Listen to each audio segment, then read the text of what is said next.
Lo prometido es deuda. Axel Kicillof, diputado nacional. Buen día, Axel, un gusto de saludarte en esta mañana en Un Poco ¿Cómo Nomás. andás, Eduardo?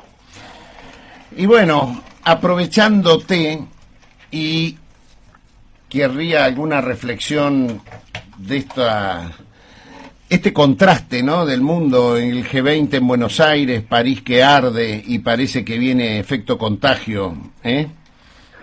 Mira, la verdad que sí, las imágenes del G20 fueron un contraste no solo entre lo que pasaba en París o lo que está ocurriendo en un mundo tremendamente convulsionado, porque hay que tomar un poco dimensión de que los conflictos que había entre las potencias más importantes, entre China y Estados Unidos, entre Europa y Rusia, que todavía le mantienen sanciones por la cuestión de Ucrania, la tensión de Ucrania, es decir, estamos viendo un mundo que no está ni muy ordenado, ni menos todavía muy pacífico, entre guerras comerciales, conflictos bélicos, amenazas, cuestiones financieras. La verdad que estamos en un mundo que es un verdadero terremoto. Lo ilustró el terremoto que nos trajeron acá sorpresivamente en medio del G20, ¿no? Increíblemente. Pero, increíble, sí. Que pasó desapercibido, pero... Sí, pero bueno, tuvimos un terremoto en Buenos Aires mientras aterrizaban estos señores, ¿no? O sea que la verdad que los problemas del mundo están lejos de arreglarse. El G20 viene siendo muy marginal en esta resolución. El papel de Trump, ¿no?, con las bravuconadas, las cuestiones, los desplantes, no ha ayudado nada. Y bueno, y en el medio de eso, como ya nos tiene acostumbrado el gobierno de Macri, haciendo las más inverosímiles puestas en escena en medio de las situaciones más extrañas y estrafalarias, ¿no?, que tratan todo el tiempo de dibujar como éxitos y triunfos cuestiones muy difíciles de comprender en ese sentido. Yo lo primero que diría es que cuando el gobierno de Macri decide unilateralmente y un poco sorpresivamente, porque la verdad lo hizo ocultando información, ir al Fondo Monetario Internacional, digo ocultando información porque después se supo, aunque ya teníamos algunas noticias, de que en febrero, en aquel momento Toto Caputo, ¿no?, el ministro de Finanzas, había ido a pedir más plata a los acreedores y no le dieron buenas noticias, cerraron la canilla, con lo cual en febrero del año 2018, de este año, va Caputo a conseguir lo que necesita solo para pagar los intereses.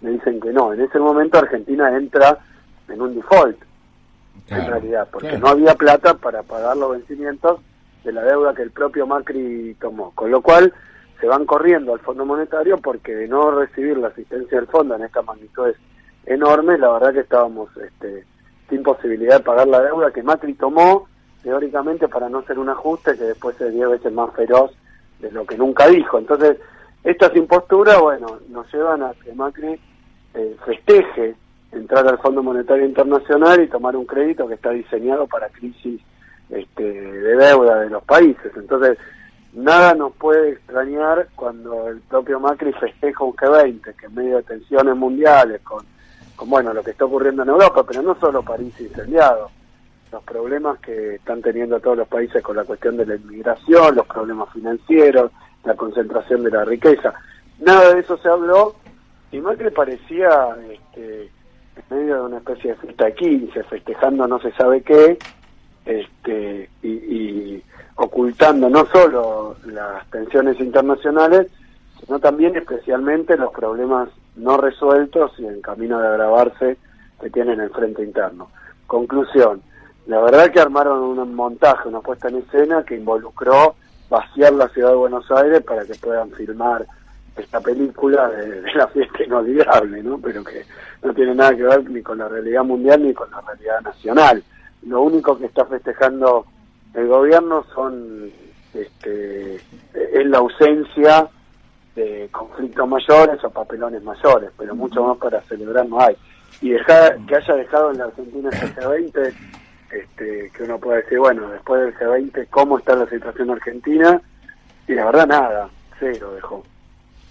Yo una de las cosas que festejo sin lugar a dudas de este G20 es que Macron dijo que no al acuerdo de Unión Europea y Mercosur, ¿no? Sí, porque eso estos era... están dispuestos a firmar cualquier cosa bajando toda la protección del trabajo argentino. Sí, mirá, Macri en su política internacional o lo que tenía diseñado, hacia dónde quería ir, la verdad que no da pie con bola. Esa es la verdad, porque su primer objetivo era entrar a la Alianza del Pacífico, pero poco después de asumir, Trump resuelve dar por terminada esa Alianza del Pacífico, la rompe, con lo cual el objetivo central de Macri, que era incorporarse a esa serie de países, Chile, Perú, Colombia, muy alineados con Estados Unidos, bueno, el propio Estados Unidos de Trump, con una política mucho más, llamémosla, nacionalista, proteccionista en lo económico y en lo comercial, decía que eso no existe más. Así que su principal objetivo y su principal propósito no lo pudo cumplir por motivos externos. Y después se está dinamitando el Mercosur, lo cual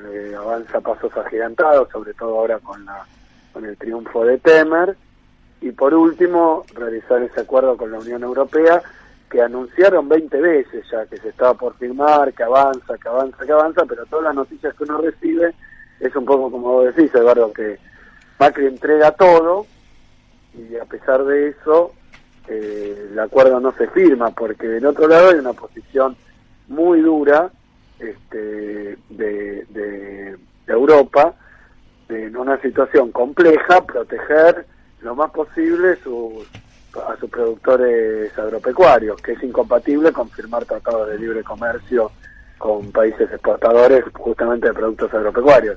O sea que esto venía muy mal.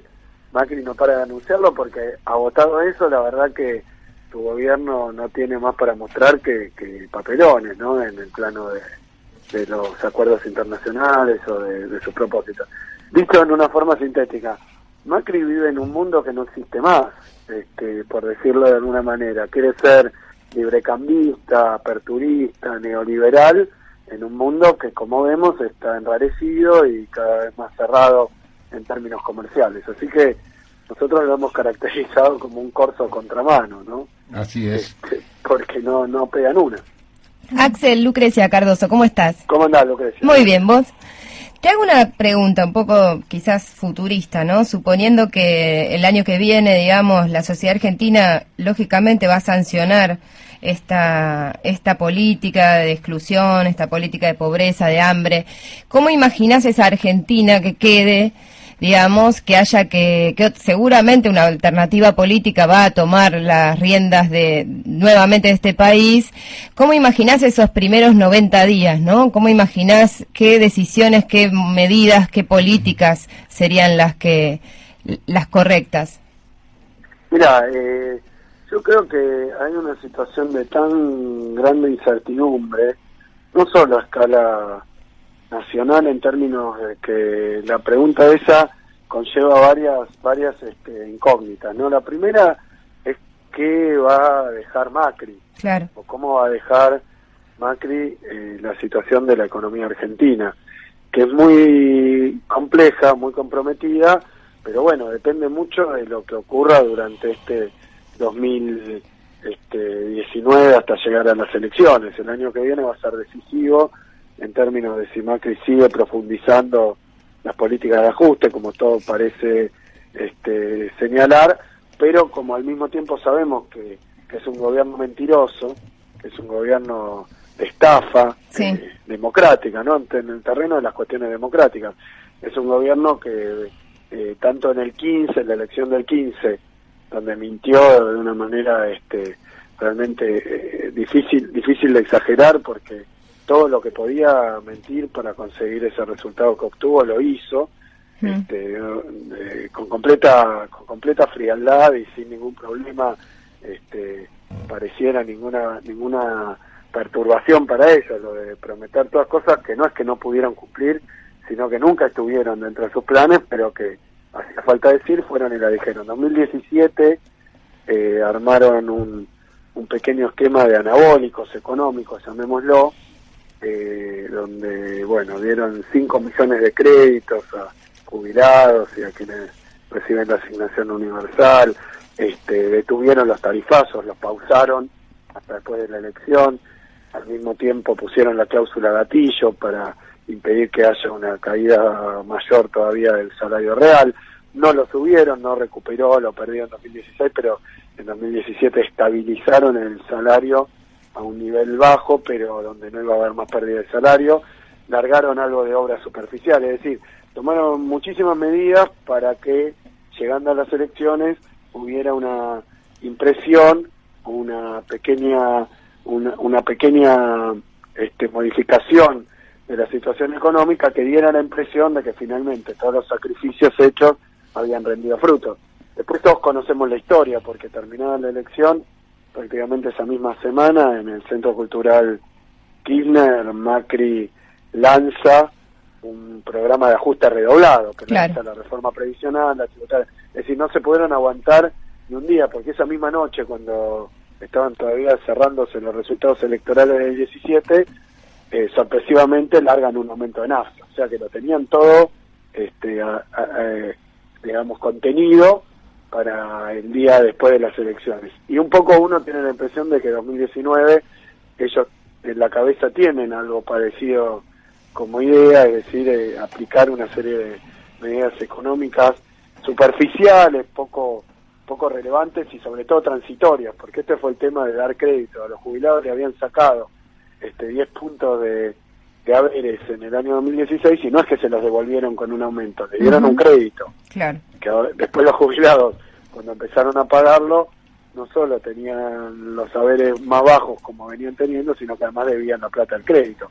O sea que uno piensa que 2019 pueden tener ellos una idea de reproducir esto mismo. Yo escuché que Vidal ahora estaba hablando ya para el año que viene de una cláusula gatillo o algo parecido, me pareció oír, y creo que como les rindió algún fruto en el año 17, ellos apuntan a reproducir esto, con lo cual, para darte una respuesta, no sabemos qué va a pasar en 2019 con la economía, no sabemos qué va a pasar con el dólar, no sabemos si Macri, en un caso de mayor estabilidad financiera, nos sale a pedir todavía más créditos, dejando todavía más comprometido el frente externo, así que la verdad que no sabemos. Sí, lo que me resulta muy claro, porque ahora el día de ayer se vio en la asunción de López Obrador que hay una tensión entre esa presunta ola neoliberal, lo que pasó en Brasil, lo que está pasando en México. Yo creo que todavía no está resuelto para qué lado va el continente, ¿no? Así que hay alguna cuota de esperanza. Sí, yo creo que hay un contexto de mucha incertidumbre, de una situación económica, como decía recién, enrarecida a escala internacional, muy volátil, donde nadie sabe, porque ayer Xi Jinping y Trump parece que tuvieron una buena reunión, pero nadie sabe si eso puede en pocos meses desencadenar una verdadera guerra comercial con situaciones más complejas a escala del comercio, así que la verdad es que el mundo está muy incierto. Lo que sí me parece que es una enseñanza que nos va dejando Macri, es que estas alternativas neoliberales que se venden como una salida a todos los problemas, una solución mágica, después cuando llegan al gobierno no dan ninguna respuesta positiva para la sociedad. Después veremos si Macri puede manipular las elecciones, si Macri puede dividir a la oposición y hacer ese trabajo permanente para que no se le enfrente un frente suficientemente amplio para concitar eso, sumado a campañas sucias como fue lo de Brasil. Es decir, que lo que vemos es un deterioro del marco democrático. Lo que sí sabemos también es que las políticas que está llevando adelante Macri no le están sirviendo para conseguir popularidad, más bien todo lo contrario, ¿no? Axel, te llevo a un tema que te escuché reflexionar la semana pasada sobre la causa de los cuadernos, ¿no? La causa de las fotocopias en todo caso, y el procesamiento de Paolo Roca y la preocupación que puede generar eso en Techín. ¿Cuál es tu análisis de esta situación? Sumado a que habrás visto que en el acuerdo que han cerrado Estados Unidos, México y Canadá, la veo muy mal a Techín exportando acero para esos lugares, ¿no? Sí, pero hay que ver que Techín abrió durante la etapa anterior una planta en Estados Unidos, una planta en México, o sea que tiene una... Puede ser local, producción local. Claro. Pero no, yo hablando más allá del esperpento judicial que han armado, de que las declaraciones... mira, en la famosa ley del arrepentido dice muy claramente que hay penas grandísimas para aquel que en un contexto de llegar a un acuerdo, arrepintiéndose y delatando o asumiendo algún delito y delatando a otro, si miente, hay penas agravadas, ¿no? Y yo diría que hoy, si alguien tuviera que tomar la causa de los cuadernos, lo primero que debería hacer es tomar las declaraciones de los arrepentidos, porque se observa a simple vista, por lo poco que uno puede ver mirando los diarios y leyendo los textuales, que entre los distintos arrepentidos hay enormes contradicciones. Entonces alguno de los dos mintió, de los dos o de todos. Porque uno dice, bueno, nosotros nos juntamos todos, decidimos pagar coima para poner sobreprecios en la obra pública. O sea que su primer delito más bien es cartelizarse para poner sobreprecios en la obra pública. Ninguno está investigado por eso, no se le ha pedido a nadie los balances de sus empresas, ni que dé explicaciones de con qué hacían con esos dineros que obtenían de esa forma absolutamente ilegal. O sea que no se están investigando. A los arrepentidos simplemente se los tomó para que se arrepientan y se vayan a la casa, pero nadie se tomó en serio las declaraciones de los arrepentidos. No hay pruebas de todo aquello que dijeron, pero sobre todo, Marco, que es contradictorio, porque alguno dice, estaba en esa reunión tal y tal, A, B y C, y decidimos poner sobreprecio y después con eso pagar coimas, ¿no? Ahora, después viene, eso dice A, después viene B y dice, no, yo no cobré ningún sobreprecio y no pagué ninguna coima por nada de esto, sino que hice un aporte a la campaña electoral de mi bolsillo, y ahí el arrepentimiento sería, no se entiende bien por qué, porque en realidad fue, como se dice, coaccionado para hacer un aporte de la campaña, que es un aporte de la campaña además para las magnitudes de riqueza de esta gente que hasta parece diminuto, ¿no? Entonces, dos personas que estuvieron en la misma reunión y teóricamente después hicieron lo mismo, uno lo niega, otro lo dice, alguno de los dos mintió. Es decir, que entre los arrepentidos, más allá de los delitos que aceptan, lo primero que habría que ver es si violaron esa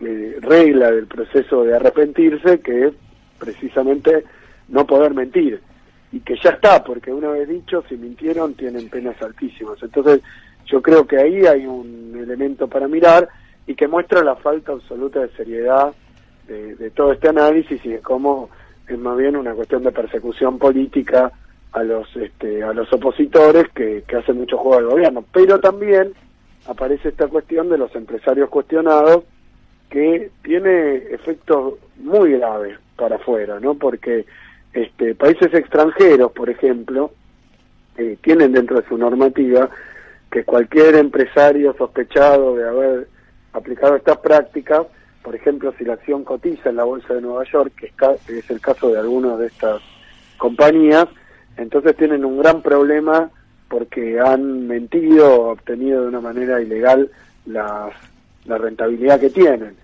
Y digo esto porque en el caso de Brasil, todo lo que fue el Lavallato, el Petrolao, digamos, todas esas mega causas de corrupción terminaron prácticamente quebrando a todas las empresas brasileñas.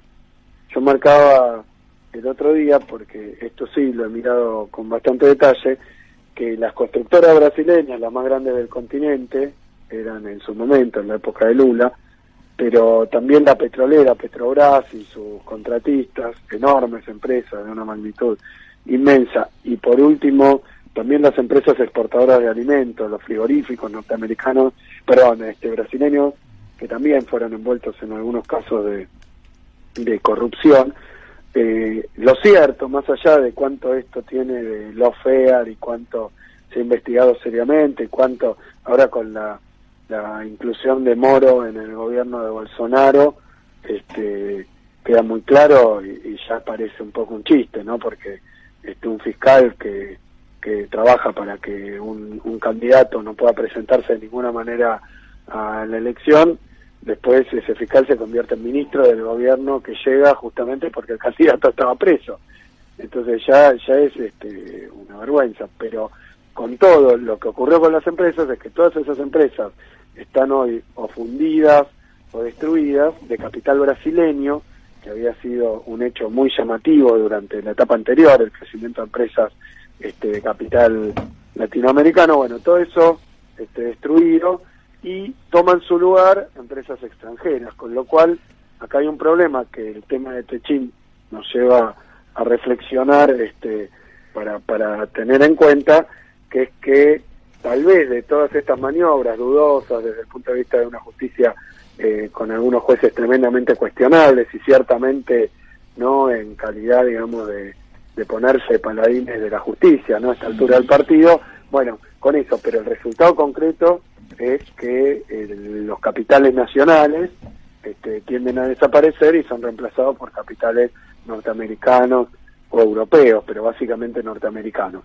Entonces, si ese es el resultado, entonces uno empieza a tener otra interpretación completamente distinta de qué es lo que está ocurriendo con esta causa de las fotocopias, ¿no? Porque finalmente todas esas empresas van a tener dificultades, y yo no por defenderlas, porque no tengo por qué hacerlo yo, pero sí por hacer un análisis más global de la situación. ¿Qué pasa si esto tiene como producto la disolución de empresas locales y capitales locales para la entrada y el ingreso de empresas transnacionales, extranjeras o norteamericanas que hacen los trabajos que antes se hacían con capitales argentinos? Eso es una preocupación realmente inmensa que deberíamos abordar con un poco más de seriedad, ¿no? El propio gobierno debería abordar con un poco más de seriedad. Axel, impecable. Te dejo disfrutar con la familia unas horitas. Un abrazo grande y muchas gracias. Bueno, Eduardo, un beso grande. Gracias. Axel Kicillof.